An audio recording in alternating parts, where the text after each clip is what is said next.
Bom dia, boa tarde, boa noite, meus irmãos. Aqui é Alisson Tonassi mais uma vez aí trazendo suas reflexões. Hoje, não reflexão, mas um caso.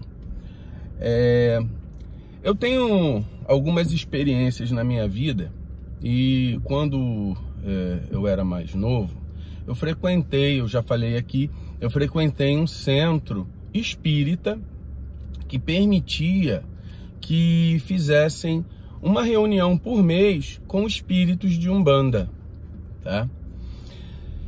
Eu queria contar como é que era esse processo, como é que funcionava a nossa reunião de Umbanda. Por quê? Era um centro, o que o pessoal chama traçado com o espiritismo, né? Sendo que era um centro espírita, nós tínhamos que trabalhar dentro da doutrina espírita.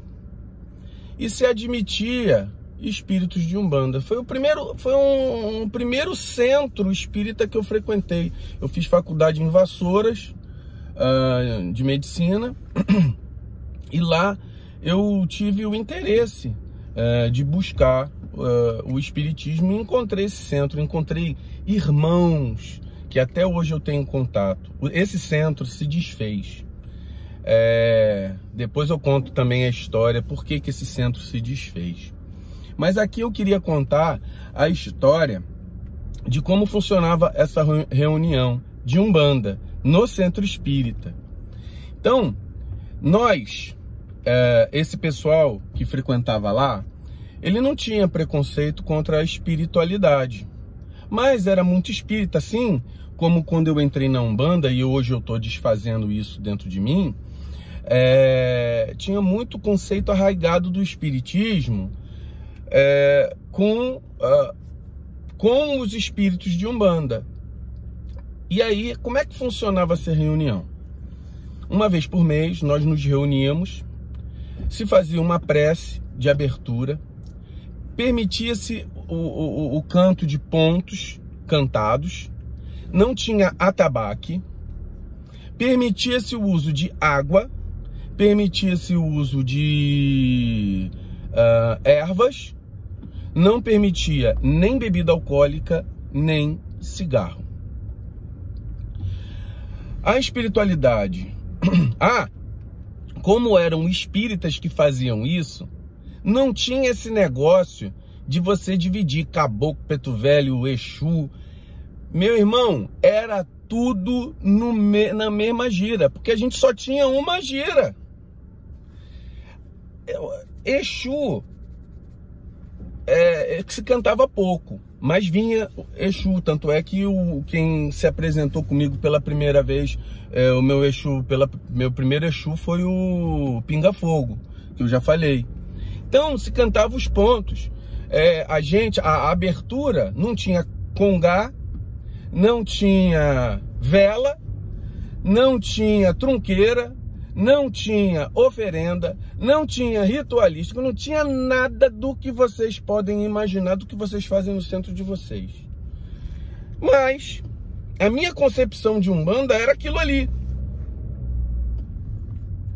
Mas eu também hoje, olhando, depois do tempo que a gente trabalha num centro convencional de Umbanda popular, vamos colocar assim,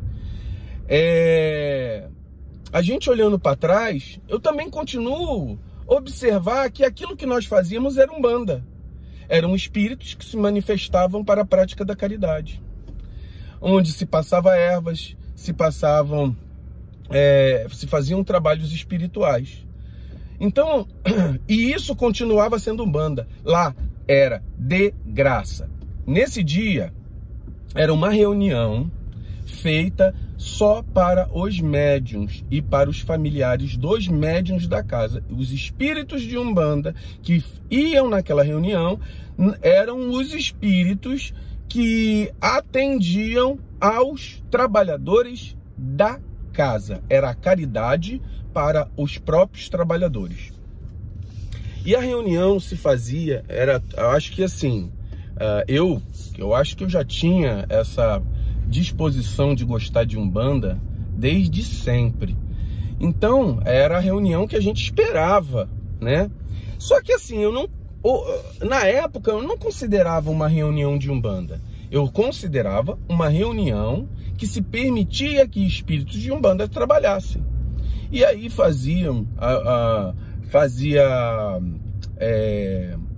eu não lembro se fazia defumação, mas eu acho que fazia sim, isso aí eu não lembro. Depois eu vou verificar até com um irmão que frequentava a reunião, que já tem um tempo que eu não falo com ele, mas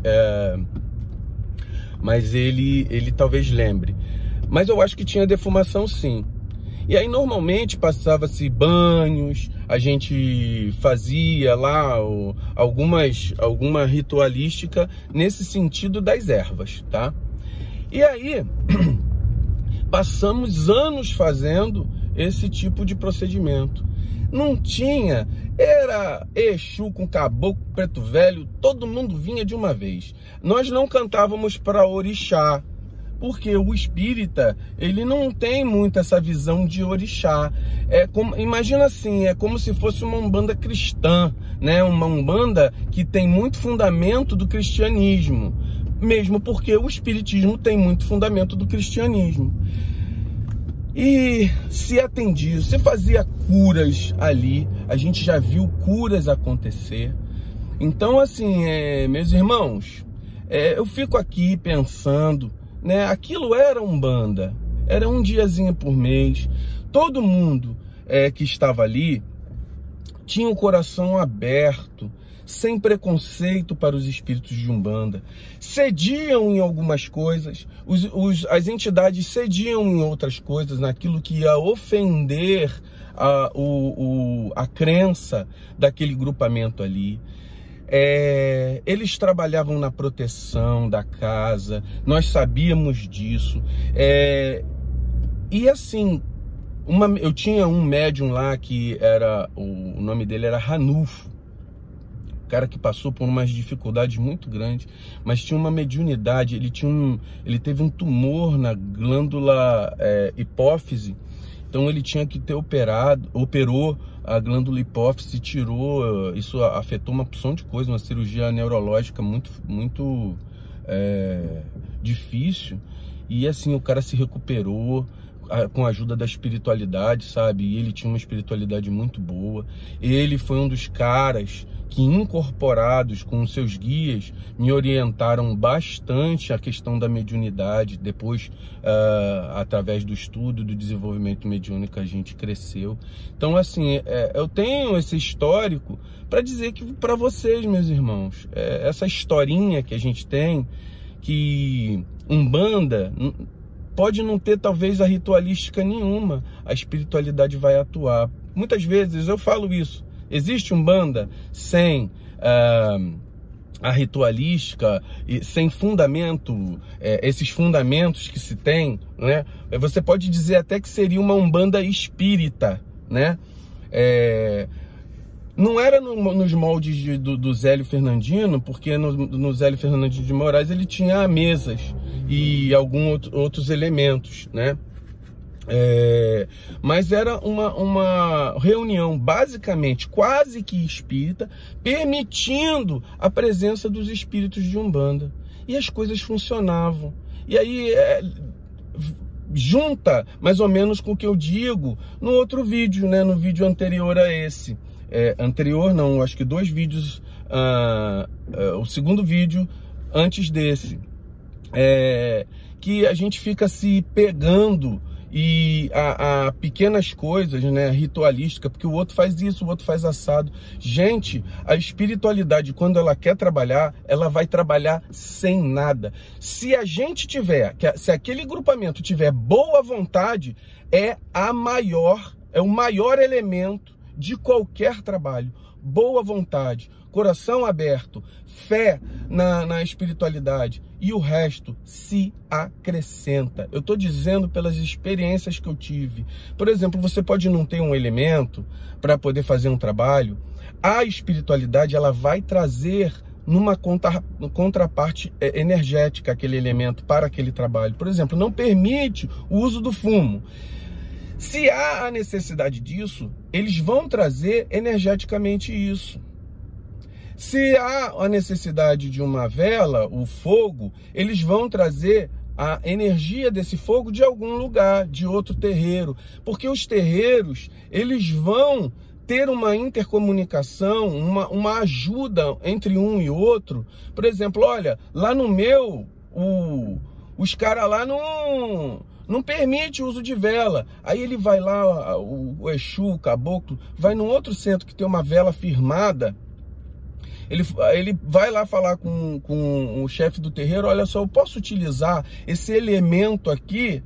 Poxa, porque eu não consigo fazer isso naquele que eu estou.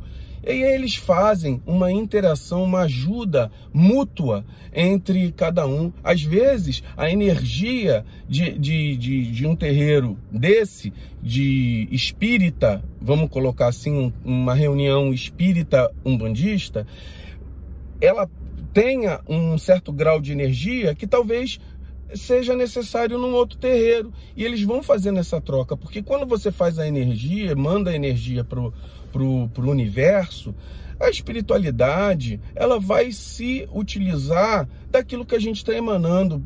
Quando você termina lá, a gente fazia a reunião, fala assim, poxa, que essa nossa energia, que essa nossa harmonia vibre para o universo e a espiritualidade possa utilizar conforme o seu desejo, para o bem, para a harmonia, para o auxílio daqueles que precisam. Então, e a gente possa vibrar dessa forma, que a gente não precise ter preconceitos, nem o espírita ter o preconceito contra o umbandista, nem o umbandista ter o preconceito de não fazer a ritualística que ele acha. Entendeu? Porque a espiritualidade, eu costumo, no outro dia eu disse uma coisa que eu achei, eu falo as coisas, depois eu acho interessante aquilo que eu falo. Eles são uma MacGyver espiritual. Olha só, não tem nada na mão, eu vou trabalhar. Entendeu? A gente vai usar as ferramentas que nós temos na mão. Então, vamos pensar nisso, meus irmãos. A Umbanda, ela é só uma maneira de trabalho, é um caminho, tá? Mas será que só existe um caminho para chegar a Deus? Aí tem o espiritismo, outras religiões, catolicismo, as religiões protestantes, evangélicas, você tem o judaísmo, você tem o sufismo, vários tipos de religião que envolvem um certo grau de mediunidade e que emanam coisas, uma egrégora positiva que a espiritualidade vai trabalhar.